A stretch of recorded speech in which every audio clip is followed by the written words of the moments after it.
Good morning students again. आज हम एक नया चैप्टर ले रहे हैं सिविक्स में, और चैप्टर का जो नाम है वो है why do we need parliament.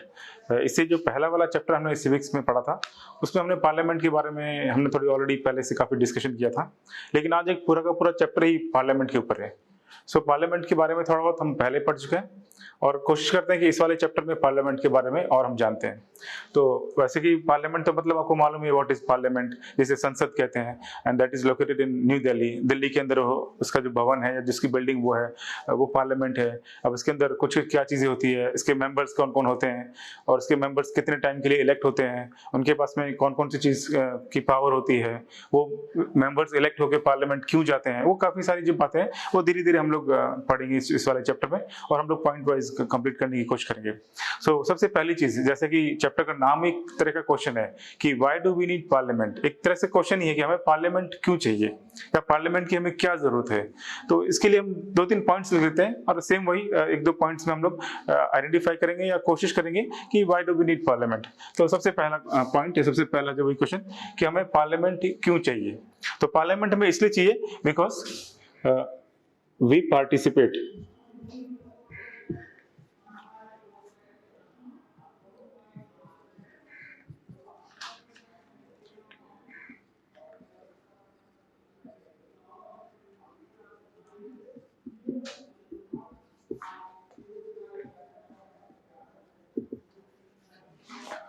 We participate in decision making. सबसे पहला पॉइंट, और एक तरह से बहुत इंपॉर्टेंट पॉइंट, कि हम लोग एक तरह से पार्टिसिपेट करते हैं किसी भी डिसीजन को या किसी भी जो लॉ जो कानून बनता है उसका हम इनडायरेक्टली एक तरह से पार्टिसिपेशन करते हैं। अब इसको हम थोड़ा सा एकदम नॉर्मल लैंग्वेज में समझ लेते हैं या एक सिंपल लैंग्वेज में समझ लेते हैं।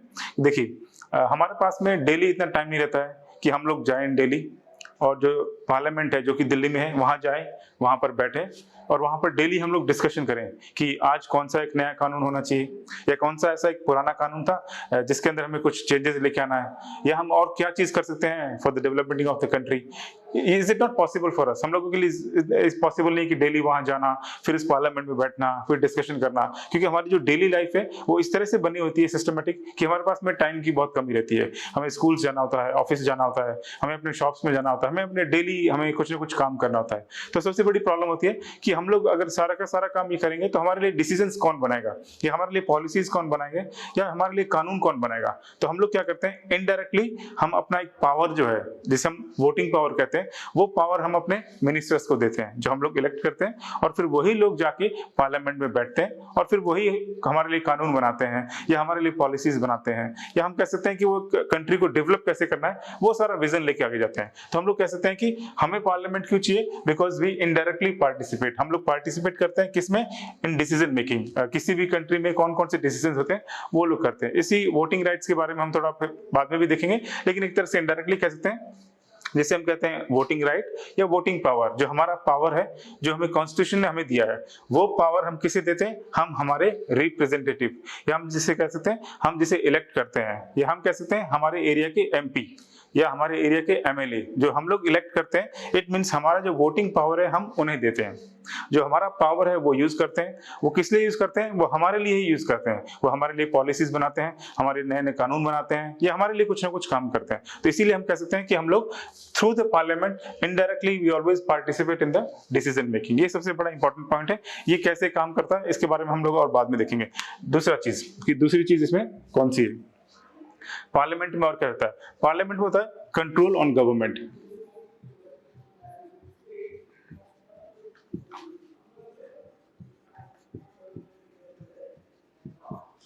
देखिए अब कंट्रोल कैसे होता है, जैसे कि आपको पता है कि पार्लियामेंट में हम लोग जो पहले डिस्कशन किया था कि हमारे पास में दो हाउसेज हैं, upper house and lower house, या हम कह सकते हैं राज्यसभा और लोकसभा। तो जो नॉर्मली जो गवर्नमेंट है वो लोकसभा के अंदर ही बनती है, क्योंकि लोकसभा के हम पार्लियामेंट में जो इलेक्ट मेंबर आते हैं वो आते हैं, और एक तरह से गवर्नमेंट है वो लोकसभा में बनती है। और लोकसभा के अंदर भी ये दो चीजों में डिवाइड हो जाता है, एक होता है रूलिंग पार्टी एंड एक होता है अपोजिशन पार्टी। रूलिंग पार्टी वो है जो गवर्नमेंट बनाती है या हमारे लिए काम करती है, देन जो दूसरे मेंबर्स होते हैं जो गवर्नमेंट का हिस्सा नहीं होते हैं, वो क्या करते हैं, वो हम उनको काउंट करते हैं अपोजिशन पार्टी में।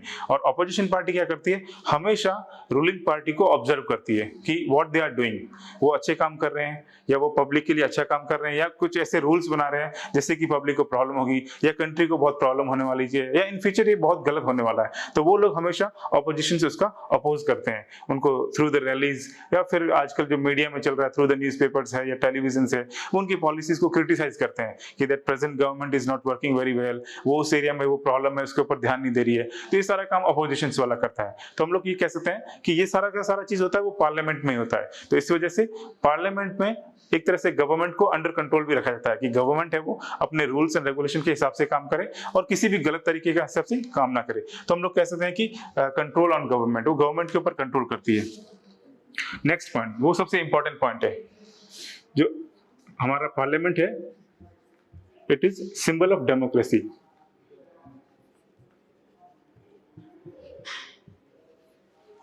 हर एक कंट्री में पार्लियामेंट होता है, ऐसा नहीं कि हमारे इंडिया में ही पार्लियामेंट है। ये जो पार्लियामेंट है वो हर कंट्री में होता है, जहां जहां डेमोक्रेटिक कंट्री है या जहां पर डेमोक्रेसी है वहां पर एक पार्लियामेंट होता है। और उस पार्लियामेंट के अंदर हमेशा जो मेंबर्स है वो इलेक्ट होकर आते हैं, means voting through the voting elect होकर आते हैं, जिसमें वहां के जो लोकल लोग हैं वो उनको वोट करते हैं, वोट के बाद वो इलेक्ट होते हैं, then they go to the parliament और फिर वहां पर वो गवर्नमेंट बनाते हैं। तो इसी तरह से हम लोग कह सकते हैं जो पार्लियामेंट है that is symbol of democracy. Democracy का सबसे इंपॉर्टेंट पॉइंट है वो है वोटिंग राइट्स, लोगों को वोटिंग का राइट, मींस अपना जो रूलर है वो खुद बनाने का अधिकार होता है, वो होता है थ्रू द वोटिंग्स। और ये चीज होती है डेमोक्रेसी में। और डेमोक्रेसी कब होगी, जब हमारे पास में पार्लियामेंट्री सिस्टम होगा, हमारे पास में इलेक्टिंग ऑफ मेंबर सिस्टम होगा, ये सारा सिस्टम है, तभी हम लोग कह सकते हैं कि हमारे पास में डेमोक्रेसी है। जैसे कि आज वर्ल्ड के लगभग हर एक कंट्री में डेमोक्रेसी है, ऐसी बहुत कम कंट्री है जहां पर डेमोक्रेसी नहीं है, वरना आज इंडिया की पूरे के पूरे वर्ल्ड में हर जगह डेमोक्रेसी है। उनके पास में पार्लियामेंट्स है और उनके जो पार्लियामेंट्स के नाम है वो उनके लोकल लैंग्वेजेस के हिसाब से, जैसे हमारी जो इंडिया की पार्लियामेंट है उसे हम कहते हैं संसद। उसी तरह से अगर हम लोग अमेरिका में जाएंगे तो वहां की जो पार्लियामेंट है उसे कहेंगे कांग्रेस।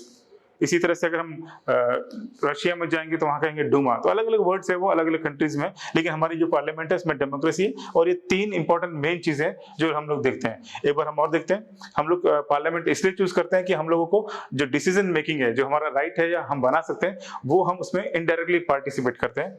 नेक्स्ट, जो पार्लियामेंट है वो गवर्नमेंट के ऊपर कंट्रोल भी रखती है कि गवर्नमेंट को कैसे काम करना है, कैसे काम करना है। एंड द नेक्स्ट है parliament is also symbol of democracy, जहां पर डेमोक्रेसी के तरीके से ही काम होता है वो चीज है पार्लियामेंट। तो ये इसका एक तरह से इंट्रोडक्शन है या इसके इंपॉर्टेंट पॉइंट्स है।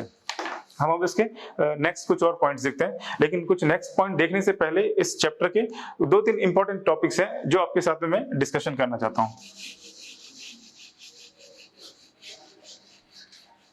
जैसे बार बार वर्ड आता है कि रिप्रेजेंटेटिव क्या है या ये वोटिंग राइट्स क्या है, तो उसके बारे में हम लोग थोड़ा सा बात कर लेते हैं। डेमोक्रेसी में सबसे इंपॉर्टेंट जो मैंने कहा वो है वोटिंग राइट्स।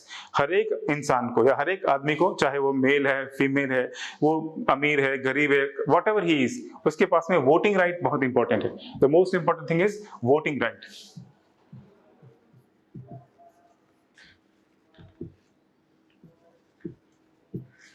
वोटिंग राइट, अब देखिए वोटिंग राइट क्या होता है, हमें कैसे मिलता है। ऑटोमेटिकली अगर हम इस कंट्री के सिटीजन हैं या हम लोग यहाँ पर रहते हैं, हमारे पेरेंट्स इस कंट्री के सिटीजन हैं, तो हमें ऑटोमेटिकली जैसे ही हम 18 साल के होते हैं, 18 ईयर्स होते हैं, we are eligible for the votings, हम लोग वोटिंग राइट्स हमें ऑटोमेटिक मिल जाता है। इसकी एक छोटी सी जो फॉर्मेलिटी है वो ये है कि जैसे हम 18 साल के होते हैं, हमें हमारे उस एरिया में जो BLO होते हैं, जिसे बूथ लेवल ऑफिसर कहते हैं, या ज्यादातर ये जो काम है वो स्कूल टीचर्स को दिया जाता है, जो उस एरिया के गवर्नमेंट स्कूल टीचर्स होते हैं। हमें उनके पास में जाके हमारा एक फोटो, एक फॉर्म फिलअप करना पड़ता है और उसको फॉर्म को फिलअप करने के विदिन 6 मंथ्स हमें हमारा एक ID कार्ड मिल जाता है, जिसे हम कहते हैं वोटर ID कार्ड।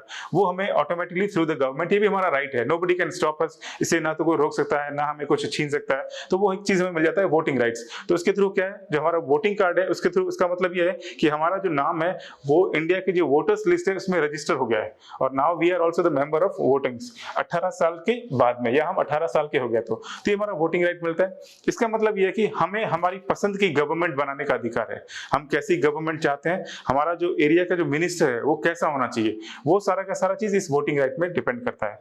जब हम हमारे एरिया में इलेक्शन इलेक्शन होता है, जैसे कि हर 5 साल में इलेक्शन होते हैं, तो जब इलेक्शन होते हैं तो उस इलेक्शन के दौरान हम हमारा एक मिनिस्टर को चुनते हैं। उस मिनिस्टर को हम लोग कुछ नामों से बुलाते हैं। वैसे तो कॉमन नाम बहुत सारे हैं, लेकिन एक जो स्टैंडर्ड नाम है उसे हम कहते हैं रिप्रेजेंटेटिव।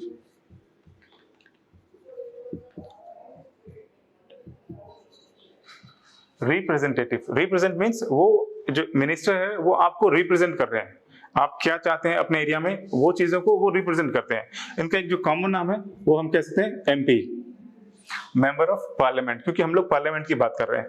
अगर हम लोग हमारे स्टेट की बात करें तो हम उसे कहते हैं MLA, member of legislative assembly. तो ये हम इसे कॉमन नाम कहते हैं, लेकिन जो स्टैंडर्ड नाम है वो है रिप्रेजेंटेटिव।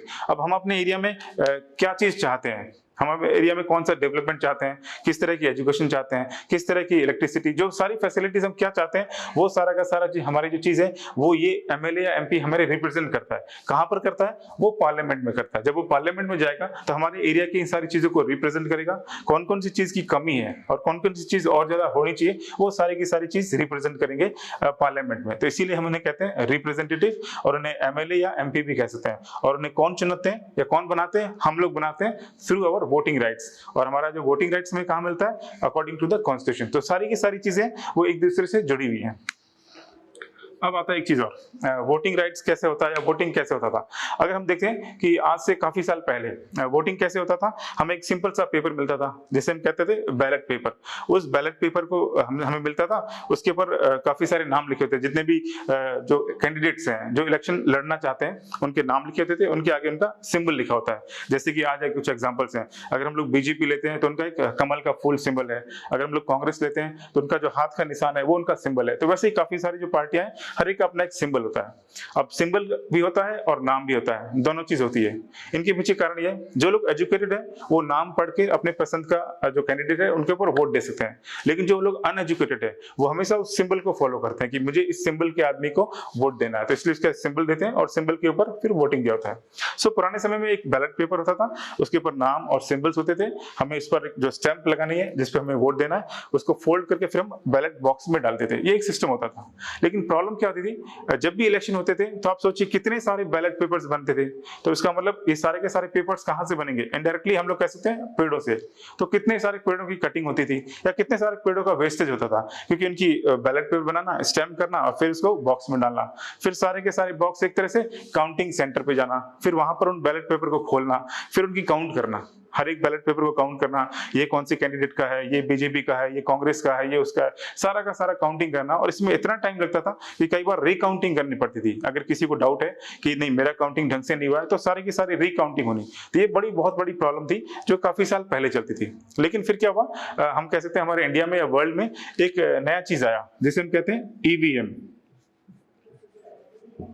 ईवीएम, इसका जो फुल फॉर्म है वो हम कह सकते हैं electronic voting machine. Electronic voting machine, ये भी शायद आपने देखा होगा, एक तरह का बॉक्स होता है, उस बॉक्स में सेम वही बैलेट पेपर वाला है सब, यहाँ पर कैंडिडेट्स के नाम लिखे होते हैं, उसके आगे उनका सिंबल होता है और सिंबल के आगे एक छोटा सा बटन होता है। अगर मैं यहाँ पर एक छोटी सा एक डायग्राम बनाऊं तो जैसे यहाँ पर इनका नाम होगा,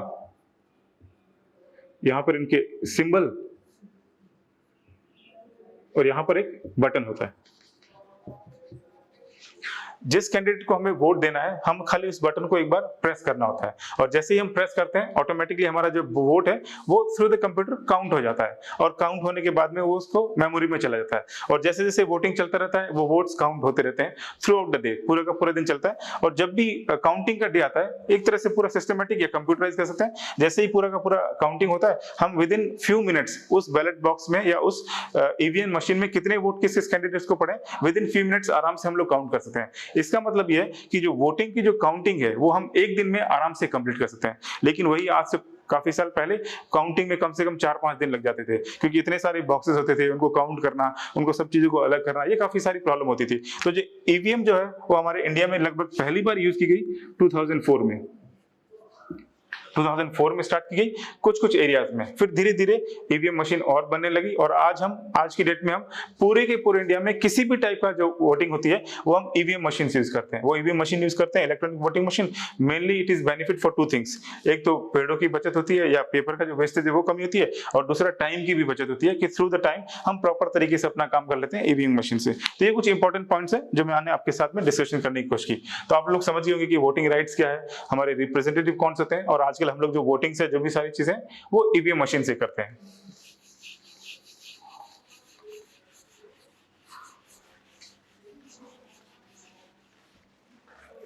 नेक्स्ट देखिए, अब हम लोग अपने वापस वही मेन पॉइंट पे आते हैं कि हमारी पार्लियामेंट क्या है, जो हम पार्लियामेंट के बारे में पढ़ रहे हैं। वैसे भी हम इससे पहले चैप्टर में पार्लियामेंट का थोड़ा बहुत डिस्कशन कर चुके हैं कि पार्लियामेंट में 2 हाउसेज होते हैं, लोकसभा और राज्यसभा, वो क्या क्या काम करते हैं वो सारा हम लोग पढ़ चुके हैं। लेकिन फिर भी एक बार हम बारी बारी से दोबारा थोड़ा सा डीपली इनको देख लेते हैं कि जो पार्लियामेंट है उसके 2 हाउसेज हैं, कौन कौन से हैं और वो क्या काम करते हैं। सबसे पहला है लोकसभा।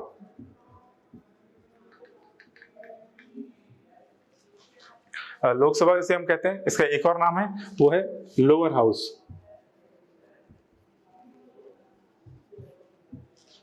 लेकिन है तो ये लोअर हाउस, लेकिन हमारे पार्लियामेंट में सबसे स्ट्रांग कह सकते हैं या सबसे मजबूत सदन कह सकते हैं, मजबूत हाउस कह सकते हैं, और ये काफी शक्तिशाली भी है। अब शक्तिशाली क्यों है इसके बारे में पॉइंट देखते हैं। सबसे पहले तो लोकसभा के अंदर ही गवर्नमेंट बनती है। हमारी जो भी गवर्नमेंट आज बनी है और जो भी गवर्नमेंट बनेगी इन फ्यूचर वो हमेशा लोकसभा में ही बनेगी।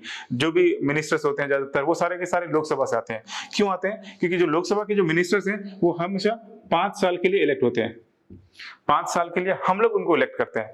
कैसे करते हैं? थ्रू द वोटिंग में हम लोग उनको इलेक्ट करते हैं। 5 साल के लिए वो लोग पार्लियामेंट में जाते हैं और एज ए लोकसभा के मेंबर्स वहां पर रहते हैं और हमारे लिए काम करते हैं 5 साल।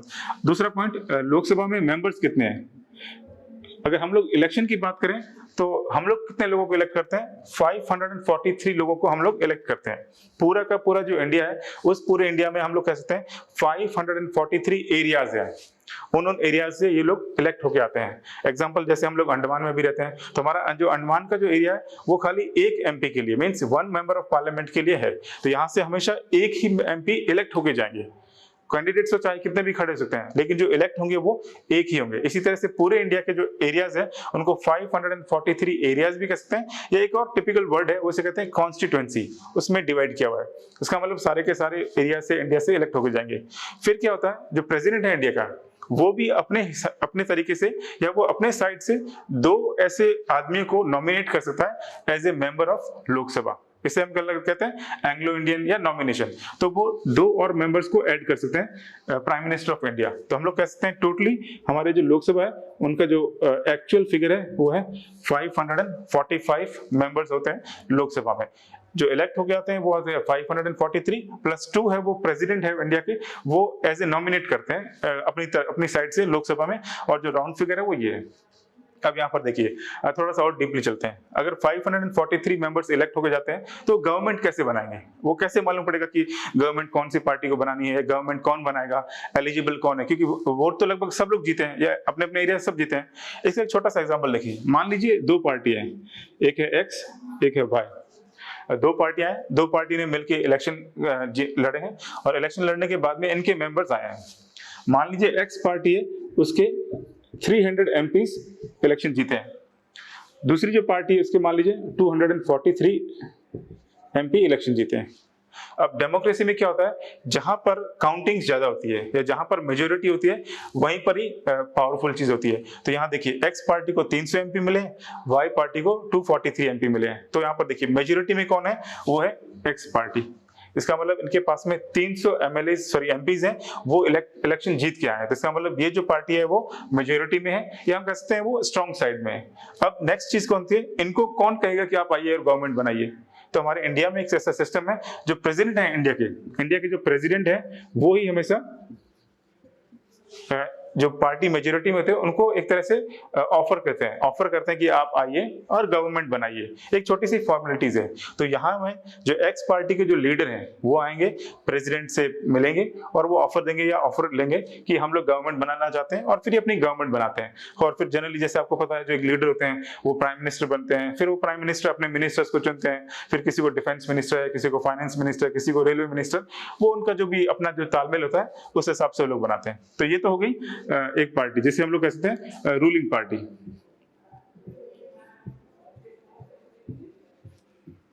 अब यहाँ पर ये रूलिंग पार्टी का काम करते हैं।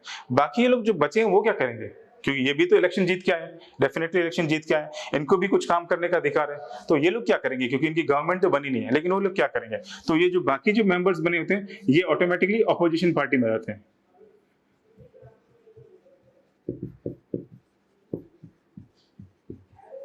अपोजिशन पार्टी मींस जो रूलिंग पार्टी है उसके अपोजिट में रहेंगे, ये अपोजिट में काम करेंगे। जो भी रूलिंग पार्टी अपना कुछ भी काम करेगी, कोई भी नया डिसीजन लेके आएंगे, कोई भी नया रूल्स लेके आते हैं, तो वो रूल कितना अच्छा है, कितना परफेक्ट है, या फिर गवर्नमेंट जो भी प्रेजेंट गवर्नमेंट है मान लीजिए वो किस एरिया में ध्यान नहीं दे रही है, मान लीजिए कुछ गरीबों के हिसाब से काम नहीं कर रही है, या किसी रेलवे में ढंग से काम नहीं हो रहा है, तो ये जो अपोजिशन पार्टी है वो उस चीज को हाईलाइट करेंगे through the medias, through the news channels, उसको हाईलाइट करेंगे और वो कॉन्सेंट्रेशन करेंगे कि जो प्रेजेंट पार्टी है they are not doing work on these problems. तो एक तरह से उनको हाईलाइट करके उनको एक तरह से अटेंशन देंगे कि आप ऐसा काम करिए। तो अपोजिशन पार्टी का ये काम रह जाता है कि आप लोग इस कंट्री में जो प्रॉब्लम्स है उस प्रॉब्लम को सॉल्व करने के लिए आप इन चीजों पे काम करिए। तो ये लोकसभा का कुछ सिस्टमेटिक ढंग से होता है। तो यहाँ तो आप लोग समझ गए कि गवर्नमेंट कैसे बनी है, डायरेक्टली सीधा सा चीज है। कई बार एक और सिचुएशन आती है जो थोड़ी सी टिपिकल सिचुएशन आती है, जैसे कि इंडिया में है। अभी तो हमने खाली दो पार्टी के बारे में बात की है। इंडिया में आप देखिए बहुत सारी पार्टियां हैं, जैसे हम लोग कहते हैं मल्टी पार्टी सिस्टम, बहुत सारी पार्टियां हैं। तो हम लोग खाली तीन पार्टी के बारे में बात करते हैं। यहाँ पर एक और ले लेते हैं, एक्स, वाई एंड जेड, तीन पार्टी ले लेते हैं। जैसे इंडिया में तो बहुत ज्यादा पार्टियां हैं, तो सोचिए जो 543 जो मेंबर्स हैं वो अगर उनका जो एमपीज को हम लोग डिवाइड करते हैं, तो यहाँ देखिए मान लीजिए एक्स पार्टी इसको 200 एमपी इलेक्शन जीत के आए हैं, वाई के भी मान लीजिए 200 एमपी इलेक्शन जीत के आए हैं, और बाकी बचे 143। ये मान लीजिए जेड जो पार्टी है उसको जीत के आए हैं। अब यहाँ पर कंफ्यूजन आती है कि गवर्नमेंट कौन बनाएगा, क्योंकि इसके पास में भी 200 एमपी है, इनके पास में भी 200 है, ये तो वैसे भी थोड़ा कम है, तो इनके पास में गवर्नमेंट बनाने का मतलब नहीं बना सकते हैं। तो देखिए यहाँ पर कंफ्यूजन आती है कि अब गवर्नमेंट कौन बनाएगा, क्योंकि ये भी इक्वल है, ये भी इक्वल है, ये भी इक्वल है। अब ऐसी चीज में तो जनरली हम कह सकते हैं कि काफी तनाव होता है या आपस में लड़ाई भी हो सकती है कि गवर्नमेंट हम बनाएंगे ऐसे।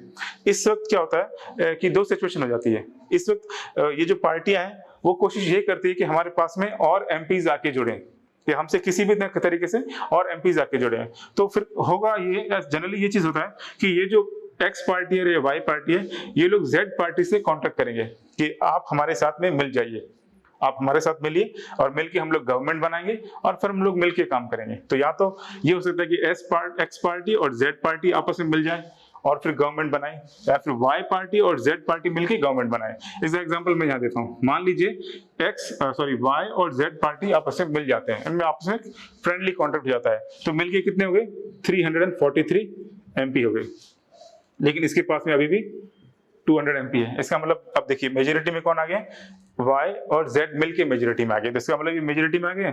अब जो अगेन वही सेम प्रेसिडेंट है वो इनको एक ऑफर देंगे कि आप आइए और गवर्नमेंट बनाइए। अगर दो पार्टियां मिलके या दो से ज्यादा पार्टियां मिलके अगर गवर्नमेंट बनाती है तो उस गवर्नमेंट को हम लोग बोलते हैं कोलिशन गवर्नमेंट।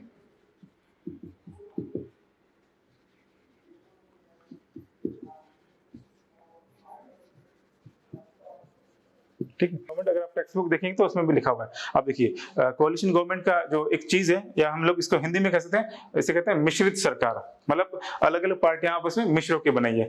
अब इसका एक छोटा एग्जांपल आप देखिए, अगर आपने महाराष्ट्र में भी जो चुनाव हुए थे कुछ महीने पहले, अगर आपने महाराष्ट्र के चुनाव अगर आपने देखे थे तो उसमें आप देखेंगे कि कोई भी एक पार्टी गवर्नमेंट नहीं बना पाई, ना तो बीजेपी बना पाई, ना शिवसेना बना पाई, ना फिर एनसीपी है या ना कांग्रेस बना पाई। तो उस वक्त क्या हुआ, ऐसे ही काफी एक महीने तक काफी प्रॉब्लम चली, और उसके बाद सिचुएशन ये हो गई थी कि Shiv Sena and then NCP and then Congress तीनों ने मिलके वहां पर गवर्नमेंट बनाई। तो वहां की जो गवर्नमेंट है वो कोलिशन गवर्नमेंट है, स्टेट गवर्नमेंट महाराष्ट्र। इसका एक रिसेंटली छोटा सा ही एग्जांपल है। तो यहाँ पर हम लोग थोड़ा लोकसभा के बारे में डिस्कशन कर लिया है और गवर्नमेंट के बारे में भी डिस्कशन कर लिया है। अब हम लोग आते हैं राज्यसभा के बारे में। हालांकि लोकसभा जो है वो काफी स्ट्रांग है, लेकिन राज्यसभा का भी अपना एक इंपॉर्टेंट है। नेक्स्ट हम लोग पढ़ते हैं राज्यसभा।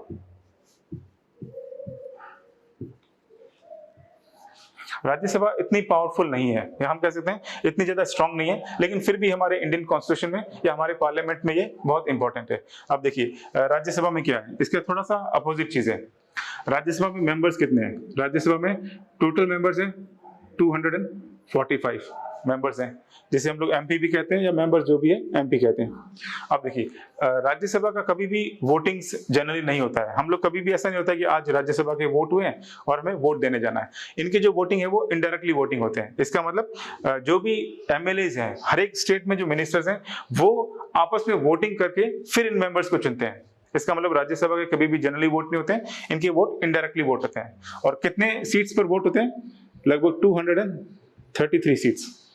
233 सीट्स पर तो वोटिंग होती है। वो मिनिस्टर्स आपस में ही वोटिंग करते हैं, जितने भी एमएलएज हैं या जितने भी स्टेट्स के जो मिनिस्टर वो करते हैं। अब इसमें क्या है, यहाँ पर जो प्रेसिडेंट है उसको थोड़ा सा पावर ज्यादा है। वो अपने 12 मेंबर्स को नॉमिनेट कर सकता है।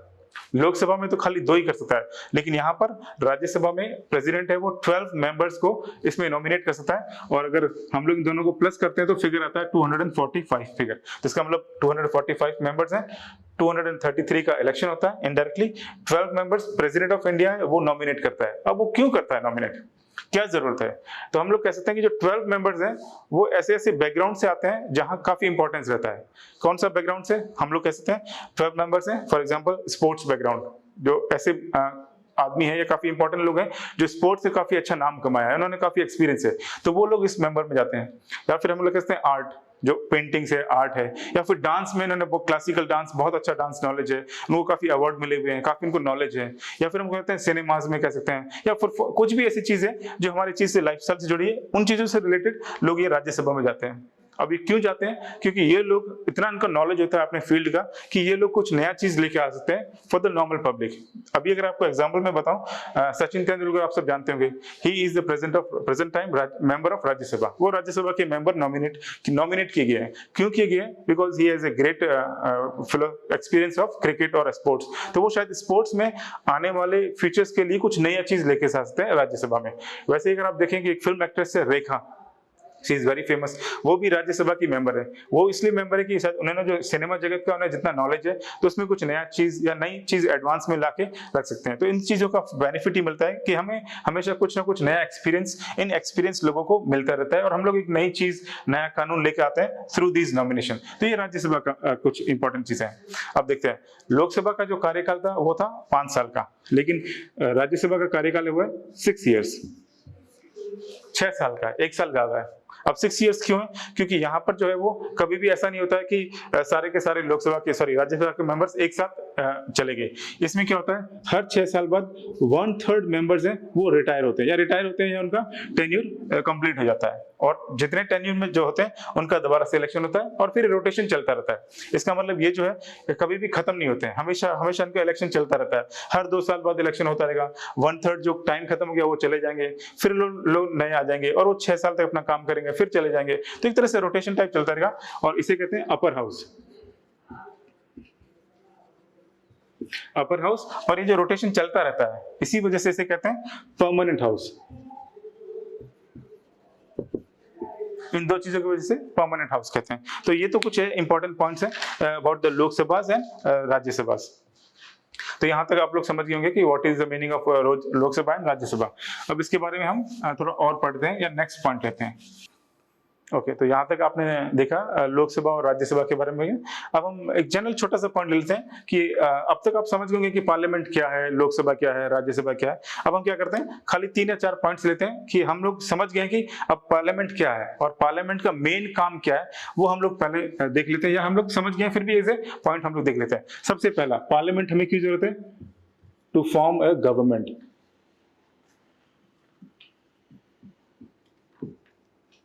जो हमारी गवर्नमेंट है वो हमेशा हम पार्लियामेंट में बनाते हैं, पार्लियामेंट में बनती है। तो पार्लियामेंट हमारे लिए क्यों इंपॉर्टेंट है? टू फॉर्म ए गवर्नमेंट, सबसे पहला पॉइंट। दूसरा, मेक लॉज। जो पार्लियामेंट है उसके अंदर हमेशा कानून बनता है, जो हमारे रिप्रेजेंटेटिव है वो बैठ के कानून बनाते हैं। नेक्स्ट,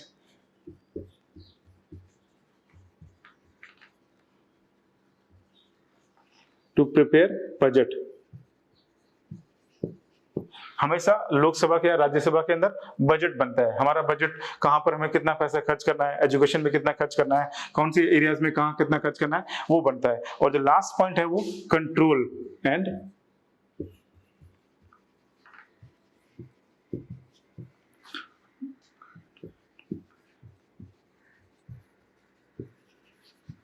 लास्ट पॉइंट बनता है कि पार्लियामेंट में हमारे जो गवर्नमेंट है उस पर कंट्रोल हम रखते हैं और उसको हम गाइड करते हैं, जो अपोजिशन पार्टीज को गाइड करती है गवर्नमेंट को। तो ये सारी इंपॉर्टेंट चीजें हैं जो पार्लियामेंट में होती है। इसी पॉइंट को मैं दोबारा एक बार बोलता हूँ और इसके साथ ही हम लोग लेसन भी कंप्लीट करते हैं। सबसे पहली बात, पार्लियामेंट में हमारी गवर्नमेंट बनती है, वो गवर्नमेंट हमारे लिए कानून बनाती है और कानून बनाने के बाद में वो बजट भी बनाती है कि हमें कितना पैसा कौन से एरिया में खर्च करना है। और फाइनली हम कह सकते हैं कि पार्लियामेंट है वो हमारी गवर्नमेंट के ऊपर कंट्रोल रखती है और वो हमें गाइड भी करती है गवर्नमेंट को कि किस ढंग से काम करना चाहिए। तो ये हमारा सारा का सारा जो चैप्टर था, मेन पॉइंट्स हमने पढ़ लिए।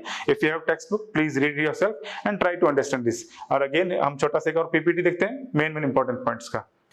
अभी हम लोग जो पढ़ रहे हैं chapter why do we need parliament, इसके कुछ इंपॉर्टेंट पॉइंट्स देखते हैं। सबसे पहला जो हमने पॉइंट्स देखे थे वही कि हम लोग पार्टिसिपेट करते हैं डिसीजन मेकिंग में, और फिर जो पार्लियामेंट है उसके अंदर गवर्नमेंट पे कंट्रोल होता है and parliament is also symbol of democracy. और कुछ और इंपॉर्टेंट पॉइंट्स जो कि हमने पढ़े थे, जैसे कि वोटिंग राइट्स जो हमें हमेशा 18 साल के होने के बाद ही मिलते हैं। If you are 17 years old will not get the voting rights, लेकिन 18 साल के बाद मिलते हैं। फिर हमारे पास में रिप्रेजेंटेटिव्स होते हैं जिसे हम लोग MP या MLAs कहते हैं। And then next is electronic voting machine, जो कि काफ़ी चलन में चल रहा है, तो इसके बारे में भी काफ़ी फेमस है। Electronic voting machine, what is this. और पार्लियामेंट के दो हाउसेज हैं, लोकसभा एंड राज्यसभा। लोकसभा के बारे में और राज्यसभा के बारे में इससे पहले वाले चैप्टर में भी हमने काफी डिस्कशन किया था और आज भी हमने काफी डीपली इसको पढ़ने की कोशिश की है। और फाइनली हम लोग कह सकते हैं कि पार्लियामेंट बहुत इंपॉर्टेंट है, इसके बहुत सारे फंक्शंस हैं, लेकिन अकॉर्डिंग टू योर चैप्टर हमने कुछ मेन पॉइंट्स लिए। जैसे कि सबसे पहला, हमारे पार्लियामेंट में गवर्नमेंट बनती है और वो गवर्नमेंट हमारे लिए लॉज बनाती है, कानून बनाती है, और प्लस वो गवर्नमेंट है वो हमारे लिए बजट भी बनाती है। और बजट बनाने के बाद हमें मालूम पड़ता है कि हमारे लिए कितना पैसा कहाँ पर खर्च किया जा रहा है। और फाइनली हम लोग कह सकते हैं कि पार्लियामेंट में ही गवर्नमेंट के ऊपर कंट्रोल रखा जाता है और गवर्नमेंट को गाइड भी किया जाता है कि आप लोगों को कैसे काम करना है। So students, thank you very much. I hope you understand the chapter.